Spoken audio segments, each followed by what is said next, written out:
Assalamualaikum warahmatullahi wabarakatuh. Salam sejahtera untuk kita semua. Selamat berjumpa kembali dalam Ujar Umpam Mengajar.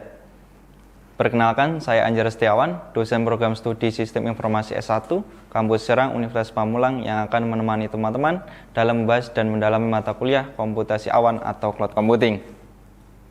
Materi yang akan dibahas kali ini ada 3, yaitu konsep dasar cloud computing, kemudian akan dilanjutkan dengan materi layanan cloud computing, dan akan diakhiri dengan pembahasan tren terkini dalam teknologi cloud computing. Materi ini akan disajikan selama 30 menit ke depan, jadi jangan sampai terlewatkan. Tonton terus di Sasmita Jaya TV, berbagi untuk negeri.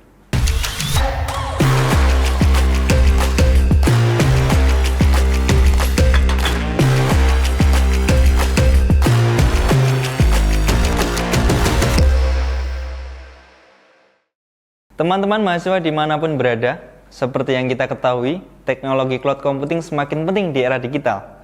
Teknologi ini memungkinkan kita menyimpan data, menjalankan aplikasi, dan mengelola proyek tanpa perlu infrastruktur fisik yang lebih rumit. Dalam pertemuan ini, kita akan membahas konsep dasar cloud computing yang meliputi pengertian, manfaat, dan model penyediaannya. Selanjutnya, kita akan membahas karakteristik utama cloud computing, seperti akses mudah melalui internet, fleksibilitas, efisiensi biaya, dan tantangan yang menyertainya, seperti keamanan data dan ketergantungan pada penyedia layanan. Selain itu, kita akan mempelajari berbagai layanan cloud computing, serta bagaimana layanan ini membantu organisasi meningkatkan produktivitas dan efisiensi. Sebagai penutup, kita akan membahas tren terkini dalam teknologi cloud computing.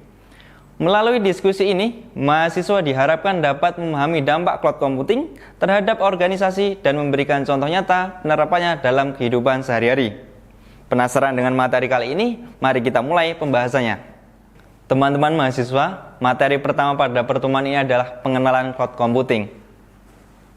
Yang pertama, model komputasi.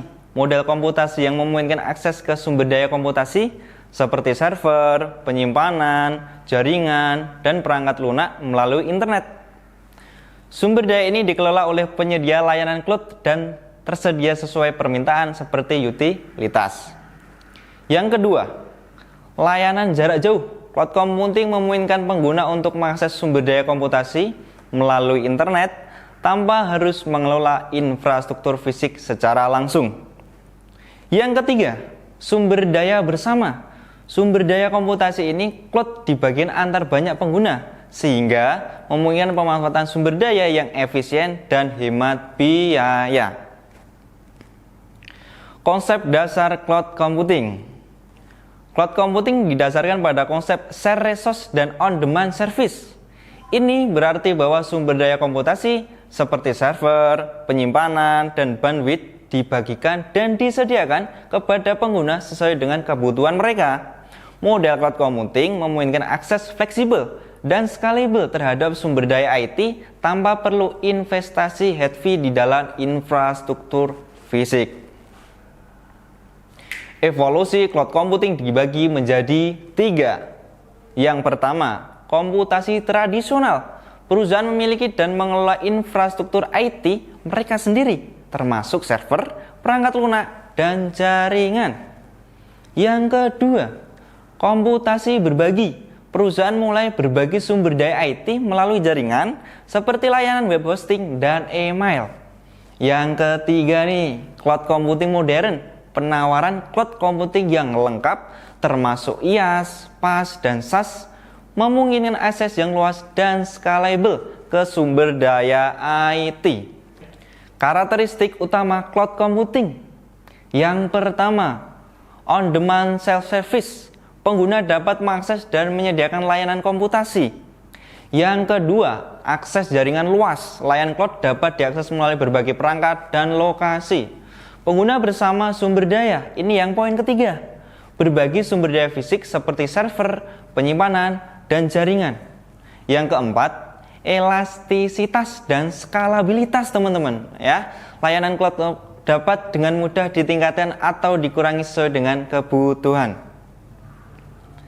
Kemudian layanan cloud computing yang pertama nih, infrastruktur sebagai layanan atau IaaS. memberikan akses ke infrastruktur cloud dasar seperti server virtual, penyimpanan, dan jaringan. Pengguna bertanggung jawab atas sistem operasi, aplikasi, dan perangkat lunak.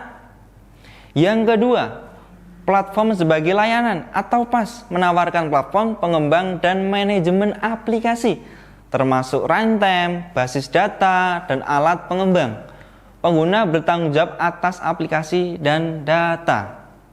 Kemudian yang ketiga ya, itu perangkat lunak sebagai layanan atau SaaS memberikan akses ke perangkat lunak aplikasi melalui internet seperti email, penyimpanan data, dan aplikasi bisnis. Pengguna tidak perlu mengelola infrastruktur atau perangkat lunak. Penerapan cloud computing dalam sistem informasi ya teman-teman ya. Baik, yang pertama nih yaitu ada penyimpanan data. Penyimpanan data di cloud memiliki akses yang aman dan efisien dari berbagai perangkat. Kemudian yang kedua yaitu perangkat lunak software as a service atau SaaS, menawarkan akses mudah ke berbagai aplikasi bisnis seperti email, manajemen proyek, dan CRM. Yang poin ketiga adalah platform pengembang. Platform as a service atau PaaS ini menyediakan lingkungan terkelola untuk mengembangkan dan menyebarkan aplikasi secara luas. Kemudian yang poin keempat nih, ada infrastruktur as a service atau IaaS ya, yang memberikan akses ke sumber daya komputasi seperti server, penyimpanan, dan jaringan. Nah, kemudian ada infrastruktur cloud computing. Ya, yang pertama, infrastruktur cloud computing menjadi fondasi dari layanan cloud. Ini mencakup sumber daya fisik seperti server, jaringan, penyimpanan, dan perangkat keras lainnya yang digunakan untuk menjalankan aplikasi dalam layanan cloud. Poin kedua ya, teman-teman ya. Infrastruktur ini dirancang untuk memberikan keandalan, skalabilitas, dan efisiensi tinggi. Perusahaan cloud besar ya seperti Amazon Web Services, Microsoft Azure, dan Google Cloud Platform memiliki pusat data yang besar dengan infrastruktur yang kuat ya. Kemudian ada manajemen data di cloud. Yang pertama ada penyimpanan data ya. Tugasnya untuk apa Pak ya? Untuk menyimpan data secara aman dan efisien. Yang kedua ada pencadangan data. Untuk apa Pak? Untuk melindungi data dari kehilangan ya. Kemudian di poin ketiga adalah akses data, memberikan akses yang mudah dan tentunya aman. Keamanan dan privasi cloud computing. Nah, ini ya. Yang pertama ada enkripsi data, melindungi data yang sensitif dengan enkripsi saat dan dalam transit dan saat disimpan ya. Kemudian di poin kedua, pemulihan bencana, menjamin ketersediaan data dan layanan dengan strategi pemulihan dan penyadangan yang kuat. Nah, yang poin ketiga adalah kontrol akses. Tugasnya untuk apa? Untuk mengontrol, untuk membatasi akses ke data berdasarkan peran pengguna dan kebutuhan bisnis. Jadi, setiap akun itu punya akses masing-masing ya. Kemudian di poin keempat ya, ini ada pemulihan bencana ya, ada backupnya gitu ya, untuk memenuhi standar dan peraturan keamanan dan privasi data yang berlaku tentunya ya, sesuai dengan regulasi yang sudah ditentukan. Betul. Baik, ini ada contoh pengguna cloud computing. Yang pertama ada e-commerce ya. Tentunya itu platform online seperti Tokopedia, Shopee ya, menggunakan layanan cloud untuk mengelola infrastruktur ya teman-teman ya. Digunakan untuk apa Pak? Tentunya untuk menyimpan data dan proses transaksi ya. Kemudian yang ada lagi yaitu untuk pendidikan. Nah, ini tentunya ya platform pembelajaran online ini ya. Kalau ya seperti Ruang Guru, Kuiper ya, mengandalkan layanan cloud untuk menyediakan akses pembelajaran yang mudah dan efektif ya. Kemudian dilihat dari sisi perbankan, nah bank-bank memanfaatkan cloud untuk layanan perbankan online dan mobile banking dan analisis data pelanggan. Dari sisi analisis ya, analisis data bisa ditentukan dari sisi cloud computing ya. Kemudian yang poin keempat, nah ini ada kesehatan ya, tentunya di banyaknya rumah sakit dan klinik menggunakan cloud untuk menyimpan data pasien, mengelola sistem penjadwalan dan menyediakan layanan ya untuk memberikan layanan yang mudah dan bermanfaat tentunya untuk masyarakat. Baik, kemudian ada manfaat cloud computing ya teman-teman ya. Untuk apa sih Pak? Yang pertama nih ya, ada efisiensi biaya ya, dengan biaya yang murah. Cloud computing memungkinkan perusahaan untuk mengurangi biaya infrastruktur IT dengan beralih ke model pembayaran per pengguna, per akun yang digunakan ya. Kemudian di poin kedua nih, ada apa nih? Ya, ada skalabilitas dan fleksibilitas tentunya ya. Skalabilitas yang mudah ya, memungkinkan perusahaan untuk dengan mudah memperluas atau mengurangi sumber daya komputasi sesuai dengan kebutuhan, sesuai dengan porsi yang digunakan oleh sebuah perusahaan ya. Kemudian di poin ketiga ada aksesibilitas dan kolaborasi. Ada collab ya, kolaborasi ya. Digunakan untuk apa Pak? Ya, tentunya di aksesibilitas yang lebih baik untuk data dan aplikasi dari mana saja dengan koneksi internet. Ya, di mana saja, kapan saja. Nah, itu bisa saling terhubung. Baik, kemudian ada apa lagi? Nah, di poin ini ada tantangan ya atau challenge ya, tentunya implementasi dari cloud computing itu sendiri ya. Setelah kita bahas tadi manfaatnya, kemudian kita dari sisi challenging ya, kita sebagai mahasiswa ya tentunya ya, bagaimana kita menyikapi. Yang pertama di poin apa Pak? Yaitu mengenai keamanan data, security nih. Nah, memastikan keamanan data yang tersimpan di cloud merupakan tantangan utama. Kenapa? Ya, secure-nya sebuah sistem pasti ada celah ya atau bug yang perlu diperbaiki begitu ya teman-teman ya. Kemudian di poin kedua ada kompleksitas migrasi ya, tentunya itu merupakan atau memerlukan perencanaan yang matang ya, strategi migrasi yang tepat dan pengelolaan perubahan yang efektif ya, yang sesuai ya.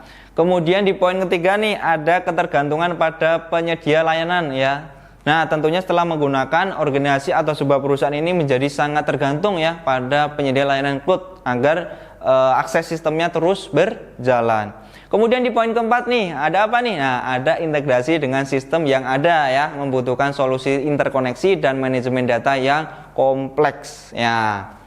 Nah, ini yang cukup menarik ya teman-teman ya. Ada tren terkini dalam teknologi cloud computing ya.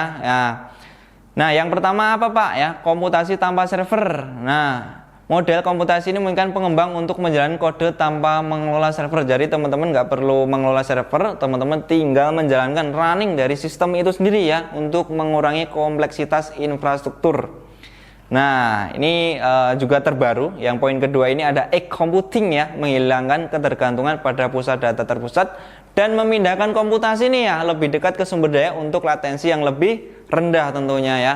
Nah, yang menarik ini ada kecerdasan buatan atau AI, Artificial Intelligence. Nah, dan pembelajaran mesin atau machine learning di cloud. Nah, teman-teman pasti sudah menggunakan. Nah, semakin kesini semakin maju dan versinya semakin terus naik ya teman-teman ya. Kemudian platform cloud menawarkan layanan AI atau machine learning yang canggih tentunya ya, memungkinkan bisnis untuk memanfaatkan kekuatan AI tanpa investasi yang besar.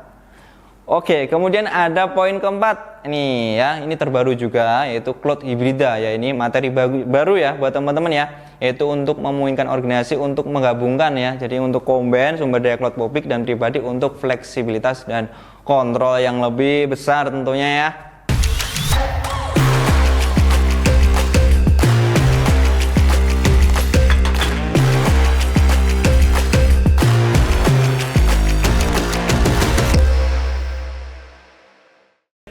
Baik, teman-teman semua ya, berdasarkan kepada hasil diskusi kita hari ini ya, maka kita dapat tarik beberapa kesimpulan ya. Poin-poin apa aja ya yang telah kita pelajari bersama. Yang pertama ya, cloud computing sangat penting ya untuk organisasi modern, memungkinkan fleksibilitas, skalabilitas dan efisiensi yang tinggi. Nah, ini menjadi peluang buat teman-teman untuk the next kedepannya itu bisa memanfaatkan lebih baik ya dari sisi cloud computing itu sendiri. Nah, kemudian di poin kedua ya, pertimbangan dengan hati-hati model layanan cloud, jadi digunakan sesuai kebutuhan ya. Kemudian menyediakan layanan dan strategi implementasi yang tepat tentunya ya. Tujuannya untuk apa ya? Itu untuk memberikan dan memudahkan sistem dari sebuah perusahaan atau sebuah instansi untuk bisa menjalankan cloud computing itu sendiri. Kemudian di poin ketiga ya, terus kembangkan pengetahuan knowledge ya buat teman-teman ya, terus membaca, terus menggali ya, dan keahlian cloud untuk mengoptimalkan manfaatnya. Alhamdulillah, materi pada pertemuan ini telah kita pelajari bersama-sama ya. Semoga materi ini dapat bermanfaat bagi kita semua dan tentunya mendapatkan berkah ya buat teman-teman semuanya. Terima kasih bagi semua yang sudah mengikuti materi hari ini ya. Saya Anjar Setiawan mohon undur diri, kurang lebihnya saya mohon maaf. Wassalamualaikum warahmatullahi wabarakatuh. Sampai jumpa.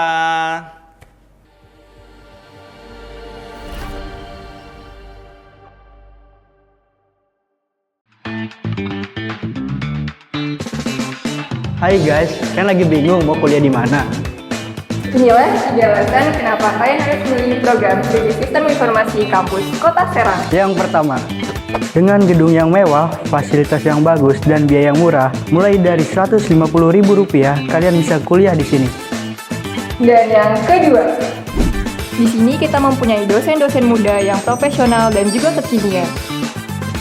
Yang ketiga, mahasiswa dan mahasiswi di sini memiliki prestasi akademik dan non-akademik.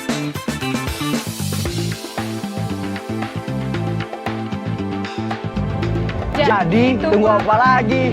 Ayo bergabung di program studi Sistem Informasi Unpam Serang.